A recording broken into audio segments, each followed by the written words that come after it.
Hi everyone, this is Nick Pollock here from Roar Lions Roar. While you're here, be sure to like this video, subscribe to the channel, and hit that alert bell so you never miss any of our new content. And if you prefer to listen instead of watch, make sure you check us out on your podcast platform of choice where you can subscribe and download Hello, each new everyone, and episode. welcome back Thanks to for watching, Roar thanks for Lions listening. Roar. Go I'm State! your host tonight, Matt Filipovitz, and I don't have a co-host once again. It is a Matt Flip solo show. I am here to talk a little bit about the college football playoff rankings here at the top, and then this is going to be our official Washington preview. Whiteout week is here. It's been a very weird week, I think, for a lot of people, but I'm excited to dive in and talk what is the biggest game of the home slate in terms of spectacle. The Whiteout is one of my absolute favorite events to be at. I'll never forget the whiteouts I got to spend in the Beaver Stadium press box, 2017 Michigan, which you remember was play two from Saquon, and then 2018 Ohio State, which you also probably remember was the infamous 4th and 5 call. So I have gotten some pretty good views from the press box, and I'm excited to watch this one on Peacock. Weirdly, I'm sure Pat Kraft is thrilled about that. But like I said, we'll start things off by talking about the college football playoff rankings that came out. Nittany Lions ranked number 6 in the initial CFP rankings in this 12-team era, though. That has them as the 7th seed because BYU, as one of the 4 highest ranked power conference champions, would go to the 4 seed, so that everybody would get knocked down a peg after that. So Nittany Lions are 6th right now, but if you see like a bracket floating around, they're going to be the 7th seed by nature of seeding, and that was pitting them against Notre Dame, which would be fascinating to see what the vibe would be like to see Penn State host Notre Dame in December. Personally, I really hope that if Penn State does host a playoff game, it's against an SEC team, but we'll get there when we get there. 6 feels honestly a little high for where I thought Penn State would be after the kind of abysmal performance against Ohio State.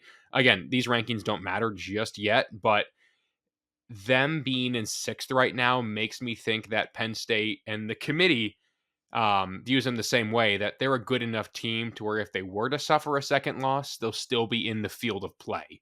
So a good spot to be in for Penn State. And if they want to go out there and secure their spot hosting a playoff game, I think the Big Ten I think it's fair to say it's out of reach at this point.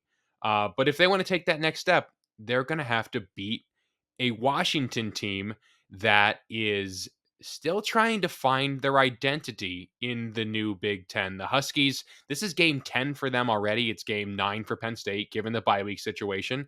Huskies are 5-4 on the season. Interestingly enough, 3 of their 4 losses have come when they've traveled east on the road to Big Ten games. They lost at Rutgers, they lost at Iowa, and they lost at Indiana. And one thing I noticed in that game is that they did not break 20 points in any of those games. So this is a Washington team that has a lot of experience in the new Big Ten traveling west to east. The problem is they've kind of been bad when that happens. And I don't think this Washington team is all that terrible. Like, I think there's a ton of talent here. They lost to Washington State, who's in the middle of a great season. But you look at where the quality wins are, and it's not really anything all that impressive. They won against Weber State to kick things off, and Eastern Michigan win the following week. They beat Northwestern 24-5. Very always interesting score there. They beat Michigan 27-17 on their turf. And then they beat USC on November 2nd. So this past weekend, they got a 26-21 win also at home. But now they come on the road once again. Like I said, Nittany Lions are a 13.5-point favorite at time of recording. It feels about right for a night game in Happy Valley against a team that is going to be flirting with bowl ineligibility. I get why they're 13.5-point favorites, because I think Washington is better than their record indicates. How do we want to handle this? Because this Penn State offense has me feel in some kind of way after the performance we just saw them have last week. Again, you all remember, no offensive touchdowns against Ohio State. And essentially, Penn State has now not had a meaningful touchdown against Ohio State in like 2 years. And that sucks. But you think back to that game, the game after Ohio State last year, where Penn State played with its food against Indiana at home and required a second half comeback to get a win against a team they're clearly better than. I get college football has changed a lot since then, given the 12-team playoff, so everything Penn State wants is still in front of it. So I don't expect Penn State to come out flat like they have after losses before. I think the fact that there is still so much to play for, and the fact that this is the whiteout, the biggest spectacle in college football, again, now broadcast on Peacock. I really do think the Penn State Nittany Lions are going to come out there ready and anxious to prove people wrong. So we'll dive in and let's talk the offense first, because Washington's defense is no slouch. They're number 2 nationally in passing defense, allowing 142 yards per game. You got to factor in, though, they have played Iowa, they have played Rutgers, they have played Michigan. That's not very good. So while Washington's on paper, their passing offense looks very, very, very good, they're probably only like very good, which is still an impressive place for Washington to exist in, with first-time head coach Jed Fish leading the way now. So Penn State could not get anything going through the air this past weekend. The receivers could not get separation. I thought, frankly, they played soft. I thought it was a poorly schemed game by Andy Kotelnicki.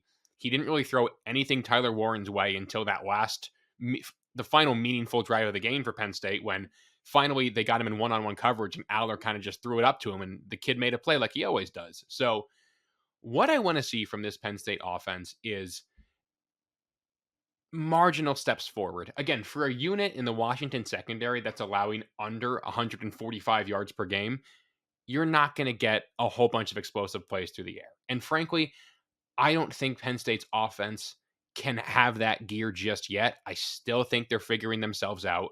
They've got to find a way to get Amari Evans involved. I think I heard somebody asked a question. I apologize, I don't remember who asked it, but somebody said in the Franklin post-practice press conference this week that Amari has 3 catches in Big Ten play.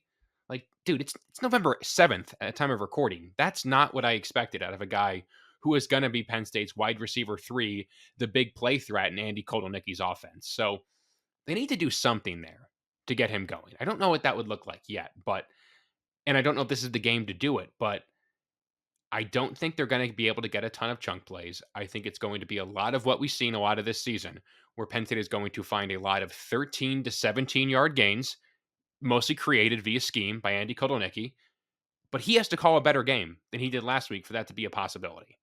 So I'm curious to see how Penn State responds and how these receivers respond. I feel like we've been waiting for these receivers to go out there and, for lack of a better term, pardon my language, have a fuck you game. And they just haven't seemed to been able to do that in quite a long time. Or like even any time Jahan did it a couple of times, but it just feels like we're still waiting for that game to happen. And I think this game isn't the best spot to do it, but if they can do it, it'll really, really prove me wrong. So Washington, number 10 nationally in total defense. And if you're wondering how you go from number 2 in pass to number 10 in total defense, it's because their rushing defense is not all that great. They're number 70 nationally in rushing defense, allowing over 150 yards per game. Hello, Nick Singleton. Hello, Katron Allen. I don't know where to work this in, so I'll say it here.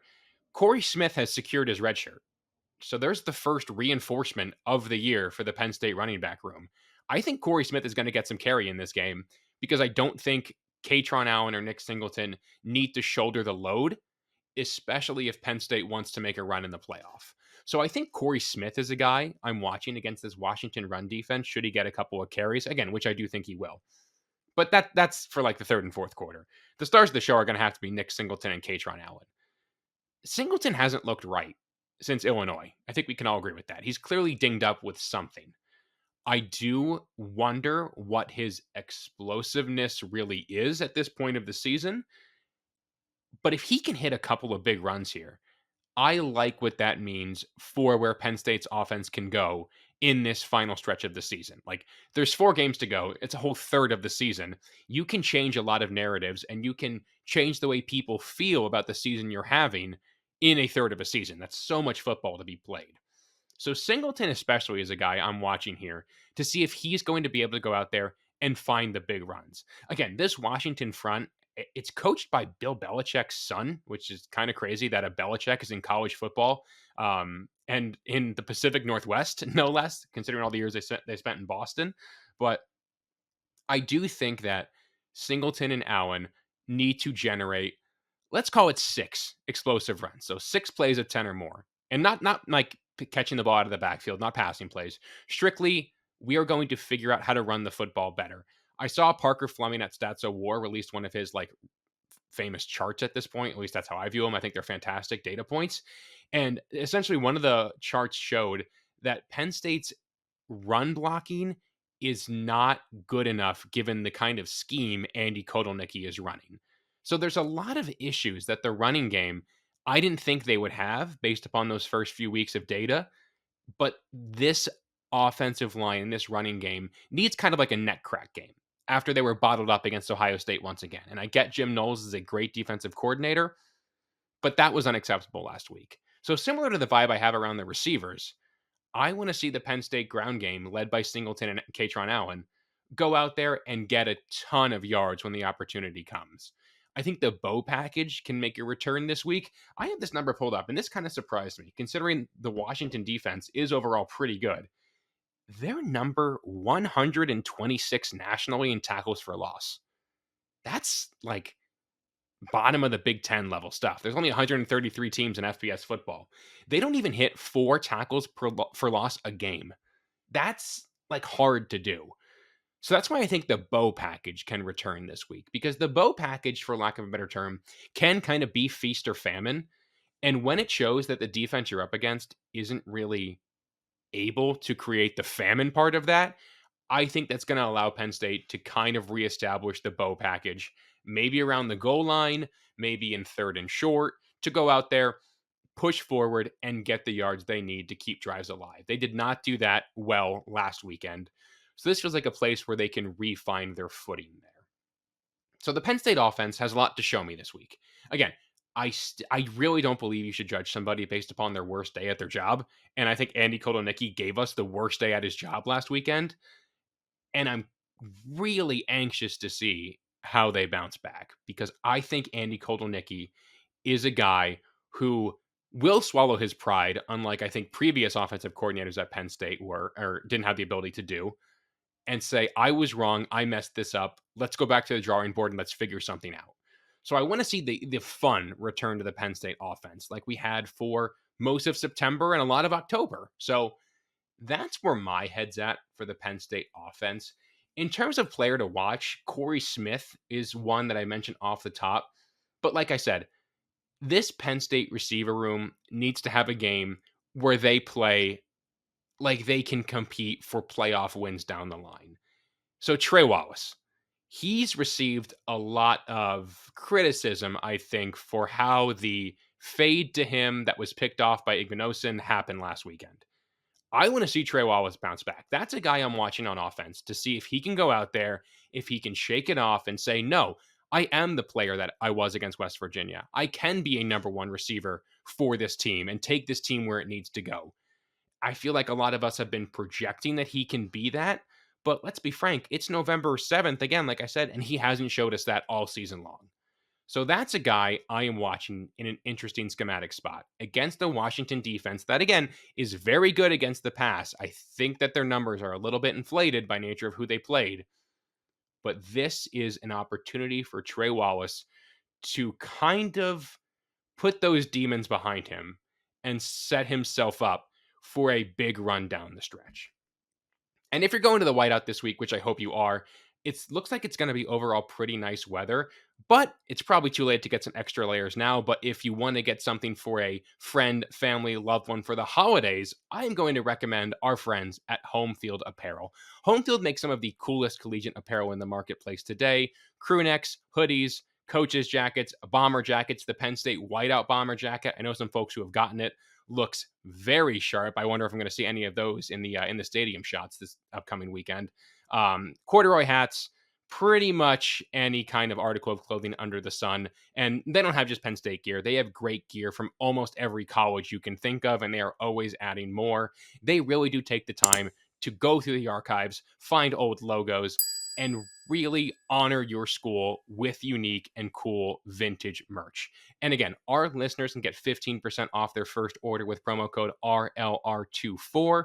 Thank you to Home Field for sponsoring this podcast. And Penn State's defense, I feel like a lot of people, and I feel like I say this every week, and I feel like it's myself included. I think I'm kind of still trying to rationalize what the Tom Allen defense is.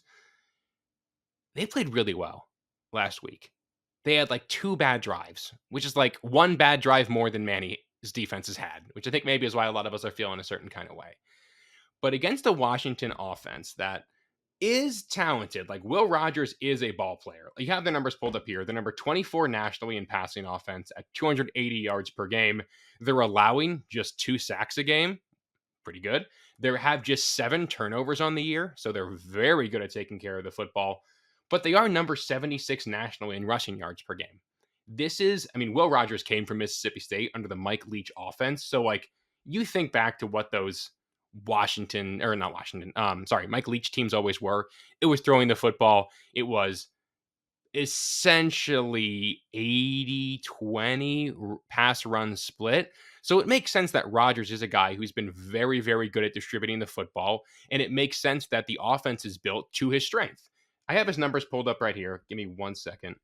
This is terrible podcasting, but I am on my own today. So it is what it is. I'm not going to edit any of this out. So Washington stats on the year. Will Rogers, 197 of 277. That's for 2,284 yards. That's a 71.1 completion percentage, 8.2 yards per attempt, 13 touchdowns, just 4 interceptions. Not too shabby. Not too shabby. Like I said, it's 16 sacks allowed on the season. But for Rogers, 18 total, so 2 a game. You know what I'm saying. On the ground, they are led by Jonah Coleman, 141 carries, 889 yards, 6.3 yards per attempt, which is pretty good, and 7 touchdowns.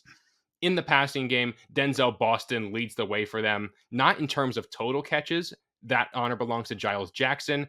Boston, 53 catches, Jackson, 55 catches, but Boston with 682 yards and 9 touchdowns. Jackson, for good measure, 597 yards and 2 touchdowns. Their tight end, Kaliki Latu, I believe is how you say his name, 31 catches for 306 yards and no touchdowns. So you look here, and it's one guy with 53 catches, one guy with 55 catches. The next guy is a wide receiver, whose name is escaping me right now. I got to pull it up. Jeremiah Hunter, that was it, not Jonah Hunter. Jeremiah Hunter, he has 25 catches. And again, Latu with 31. So you see a 24-23 catch drop off between number 2 and number 3. That kind of tells you that is an offense that runs through 2 guys specifically. And to Penn State's credit last weekend against Ohio State, that Ohio State offense a lot of the time runs through 2 guys specifically in Jeremiah Smith and Emeka Egbuka. And Penn State, with the exception of one Emeka Egbuka play where he kind of just ran underneath everybody and popped himself out into the end zone, they did a pretty good job limiting Ohio State's 2 big play receivers. So I'm curious how Penn State takes that game plan and applies it here against a rushing attack that, frankly, I don't think you need to respect all that much, for lack of a better term. Again, I know 18 sacks on the year sounds good in 2 a game doesn't sound that bad in theory, but then when you think about it, it's 18 on the season. That's a lot of sacks given up. And for a guy like Abdul Carter, who is playing his best football right now, that to me sounds like a guy who can kind of tee off against a passing game or against a Washington offense that I think is going to have to throw the football around a lot. One thing I'm curious to watch here is if Denai Dennis Sutton plays, or if they pass it off again to mostly Amin Vanover and Smith Vilbert, or even a little bit of Max Granville. I know Franklin said last week against Ohio State, Granville would have played, but only in like specific passing downs. We're at the point now where Granville was played in 1 game, so he has 3 games to go on the season. I'm of the opinion of you keep him out this game and then you unlock him for the entire rest of the season. Like, that is such a blessing to have, to not have to play that game anymore with the redshirt management. How many games are you going to appear in? You're just out there. You're ready to go. So I do wonder if without Denai Dennis Sutton again, if Washington does what Ohio State did, where they kind of go after Amin Vanover and his desire to get after the quarterback. Amin Vanover plays a very aggressive style of football.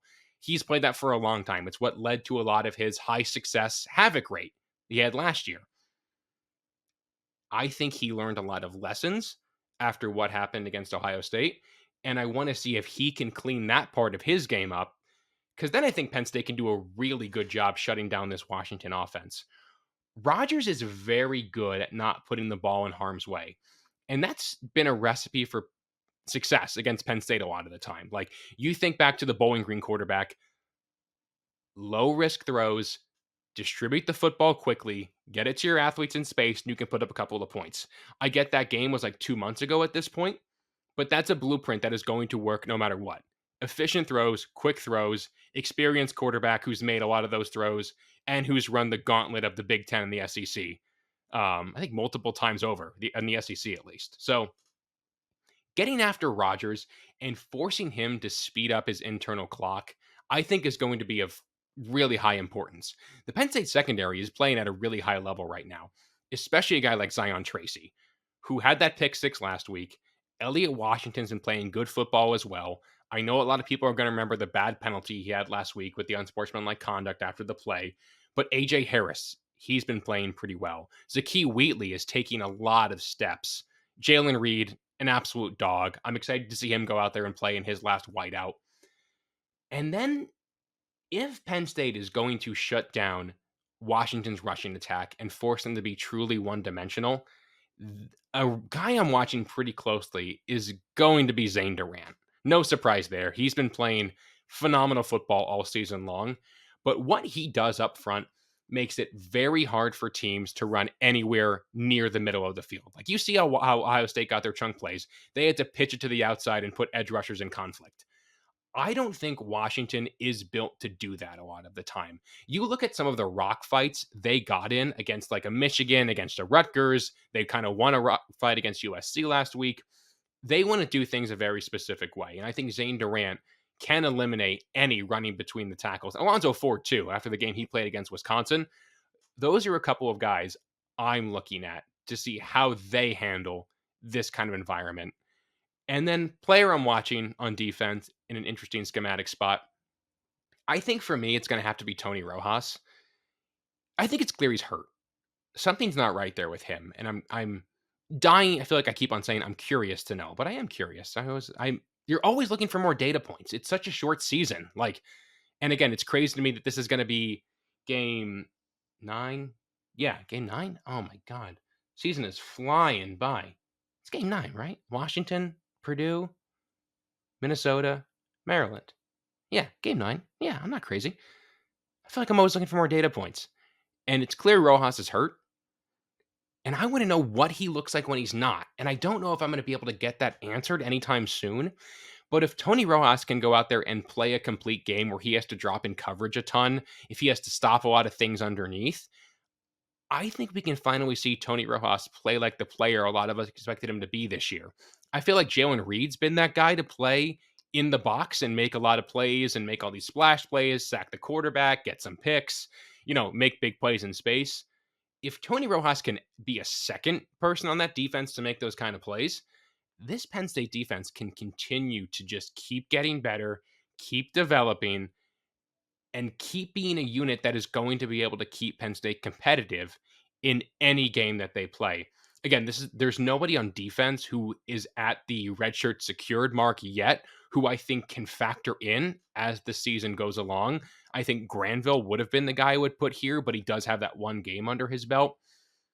So the defense, I think, is going to look like it has for most of the season. And that's a pretty good spot to exist in. So prediction time. I feel like I'm going pretty fast, but I want to keep it efficient. It's just me.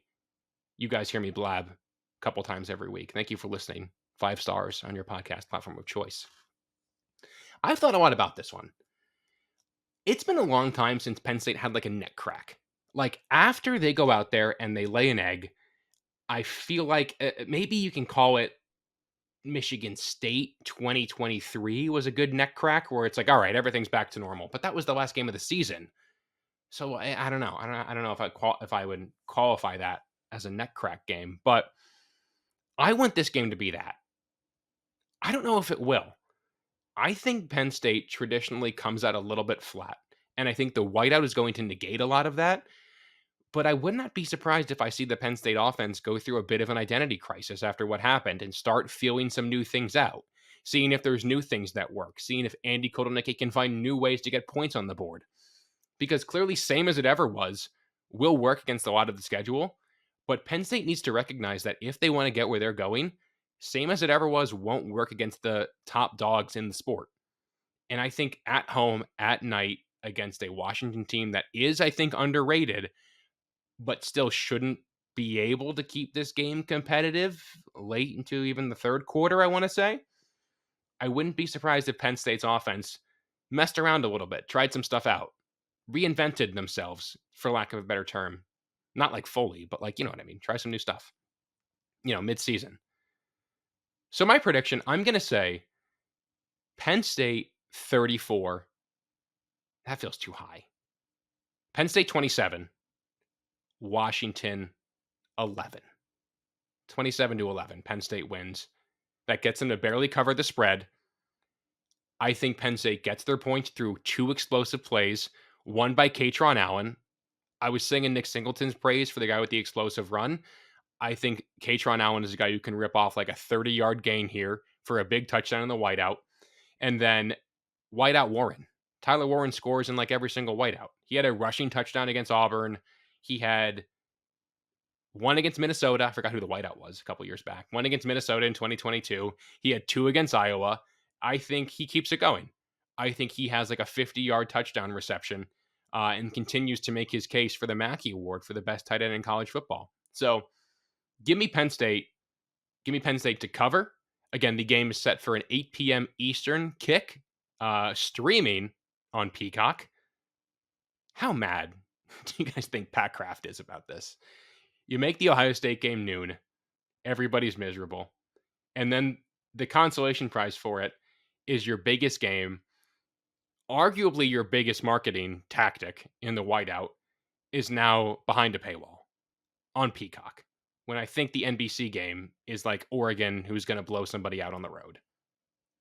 I'm sure Pat's not happy. But you should have beaten Ohio State, and then you're not in Peacock. Hate to say it. I think Penn State can be in control of this one. I think it's going to look like they're playing with their food, but I do think some of that is going to be just them working stuff out. So again, Penn State on this one, 27, Washington 11. Nittany Lions improved to, what would that make them, 8-1 on the season, with a trip to Purdue in West Lafayette on the other side of it. So I think we'll kind of just wrap it here, unless I can kind of just talk about Penn State basketball for a second. That was a good win. Penn State hoops 1-0, won by like 40 over like Binghamton.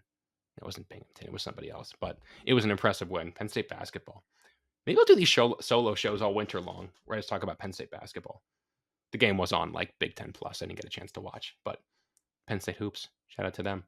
There's a game on Friday today, because this is going to drop on Friday. Sorry we're a day late. It's been kind of like a crazy week for everybody, I'm sure. Yeah, if you're in town, go to the game. If you're listening to this for the drive up for Penn State for the whiteout, go to the hoops game tomorrow night. I'm sure it'll be a fun time. BJC. Click, click, boom. All right. I'm going to get out of here because now I'm just talking to myself about the BJC clock or whatever I'm talking about. Thank you so much for listening to this edition of Roar Lions Roar. If you liked what you heard, be sure to leave us a 5-star review on your podcast platform of choice. If you're watching on YouTube, jump in the comments, leave a like, hit subscribe, talk about the Penn State game with other Penn State fans.